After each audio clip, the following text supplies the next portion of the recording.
Good afternoon. This is Reading for Charity again. For the third one in a row. This time it is for The Ocean at the End of the Lane by Neil Gaiman. Now, Neil Gaiman is one of my favourite authors. He's kind of a tie up there with Ian M. Banks for, books that he keeps writing that I really enjoy. I have to include Pratchett in there as well, don't I? Okay, so this list is getting longer all the time. Neil Gaiman, Terry Pratchett, and Ian M. Banks as my three favourite authors who have written just everything that they write I love. I've yet to come across a Neil Gaiman book I didn't enjoy. I've yet to come across an Ian M. Banks book I didn't enjoy, and given that he's dead, he's not going to be anymore. And I've never come across a Terry Pratchett book I never enjoyed. And again, given that he's dead, I'm never going to come across any more. So, a Neil Gaiman book that I haven't read, and I hadn't read this one before up until now, is a rarity. And it's a lovely, lovely, lovely little book. It's an interesting, it's very short. It's very, very short. It's 250 pages, 240 pages. And the writing, as you maybe see, not the whiteout's going to do it too badly. The writing is relatively big. It's not a long book at all. I think I read it in about 2.5 hours, maybe 3 hours. It's definitely readable in a single sitting, and it's a really odd book. So for starters, Neil Gaiman's writing always kind of straddles the boundaries of being fine for children and being fine for adults. So it's not a lot of his work. You could read it as a kid and love it and enjoy it, and I did. I read Neverwhere. Was that the first one Neil Gaiman book I read? I think Neverwhere was the first one I read. Absolutely adored it. And then read it again kind of 15 years later and went, oh wow, it's even better than I thought it was. It's a really, really good book. The very first Neil Gaiman book I read was Good Omens, of course it was, which is a perfect example of a book that straddles both kids and adults. I read that one as a kid, and that was a magnificent read when you're a child. And then again, you read it now, and you get a completely different set of things out of it. I think that's one of the pieces of genius that Neil Gaiman gives. It works for everybody. And this book references a lot of kids' themes. The main character is a child, but talks about, Famous Five, Secret Seven. It's those kind of growing up in the 80s, or even earlier, 70s, kind of books that you would read as a kid. And then him as an older person. He never actually states how much older they are, but you're probably guessing, what, Neil Gaiman now? Neil Gaiman's in his 40s, I think, isn't he? Yeah. So it's very much, it feels like a Neil Gaiman book, written about when he was a kid and when he's older now, and how he felt about the world and how he feels about the world now. And it straddles that kind of generational gap between me as a kid and me as an adult, because it speaks to both bits. It's got that kind of the fear of loss and the fear of, did I win at life kind of thing that you feel as an adult, but then the wonderment and the unconditional bravery, I think maybe is the best way of putting it as a child. You're not scared of anything as a kid. You'll throw yourself off a roof because you're going to bounce, you're immortal, and a lot of the things that happen to the main character in the book, his name I've now completely forgotten, which is absolutely terrible. Did they ever say the child's name? I can't remember the name of the child's name. Letty is the girl. What's the boy's name? Does he ever just call him boy or I? Does anybody ever call him by name? I can't remember what the character's name is. That's absolute. Is that terrible, or is it actually mentioned? Maybe it's never mentioned. Maybe it's the blank slate thing.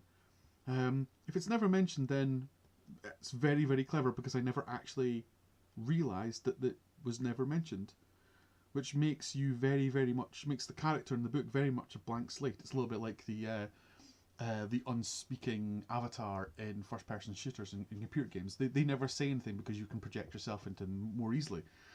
And if the character's never got a name, I'm now looking forward to going, I don't remember. Yeah, no one ever, I think, actually says his name. Not his sister, not anyone else, not his parents. Yeah, I don't think anyone ever does. Okay, so He only ever talks to himself as I. And no one ever says to him, "Hey, you blue," as far as I can tell. So, yeah, that's interesting. I've only just realised that. That's a little bit of discovery just as we're talking. The where was I mid rant? Oh, yeah, the straddling between the kids and the adults. So there's a lot of the Neil Gaiman books that I would be happy to hand to a child and say, read it. There might be the occasional bad word, there might be occasional adult theme, but none of them are extreme, none of them are explicit, and you can get away with reading it quite happily. And then I would be happy to hand the same Neil Gaiman book to that child 15 years later when they'd grown up, say, read it again, tell me what you think. And it would still be as good as the adult as it is as the child. Both people will love the book, and I think that's a really rare in an author. I mean, I read so many books. I read so many books. Full stop. Right there we go. End the series. I read so many books for this and otherwise, where you take some of the books that are referenced in The Ocean at the End of the Lane, such as The Famous Five and The Secret Seven. They don't really work for an adult read anymore. I actually went back and read The Smuggler's Cove. Secret Five, The Famous Five and The Smuggler's Cove, which was my favourite Famous Five novel, because it had an old mansion house with secret passages, and it was everything that spoke to me as a child. I went back and read it as an adult, and I was like, you know what? All of the all of the good stuff that excited me as a child is still there, but the writing's poor, the characterization's bad, there's plot holes everywhere, it's unrealistic, and you kind of sit there going, oh, it's not the book I remembered as a kid. And he references a lot of these books as in the story as the books that the main character reads and kind of takes heart from when he's needing that bravery. He's like, oh, the Famous Five did this and Secret Seven did that, so I'm going to be brave too. But when the themes are mostly about loss in the book, it kind of is like, well, it's very much an adult theme as well. I don't want to give any spoilers as to what happens in the book in any way, shape, or form. But it was a really good. It's really good. Oh, it's always good reading Neil Gaiman. Always, always, always. And it's not the tearjerker at the end that I was led to believe. Everyone's like, oh, the ending is so deep and so meaningful, and so you'll be weeping tears. I don't think I did. I thought the book was more pleasant than that. I thought it was more, despite the general themes of loss, it's also it's less about the loss, and it's more about loss happens, but it's okay. It's going to be okay, even with loss. Loss is all right. It's something to deal with.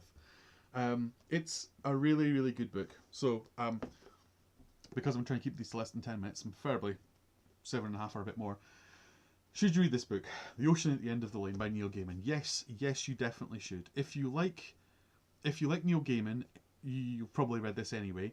If you've read kids' novels, if you've read any fantasy novel, if you like fairy tales, if you enjoy an interesting little quirky look into just life, the universe, and everything, it is a spectacularly good book. I absolutely adored this book. It was brilliant. It was really, really good. I was so happy this went on my list. The fact that I'd never actually read it before is bizarre, and in and of itself, because there's only like one more Neil Gaiman book I haven't read, and I'm going to be reading that one soon. So I'm really, really glad this went on my list. I really, really enjoyed it. Everyone should read it. You should read it, and love it and enjoy it. And once you've read it, send me a message and say I read it and it was bloody brilliant. So yes, read this book. It's great. Next up will be where's my list? Because I don't think I've got a physical copy of this one. No, it's going to be The Lies of Loch Morar. I do have a physical copy of that one. Richie hunts down Lies of Loch Morar is going to be the next one. Another physical copy. That's going to be the next one we're going to do. And again in 5 minutes, once I find a suitable JPEG to put on the stream. So until then, thank you very much for watching. Thank you very much for listening. This has been Reading for Charity, and good afternoon.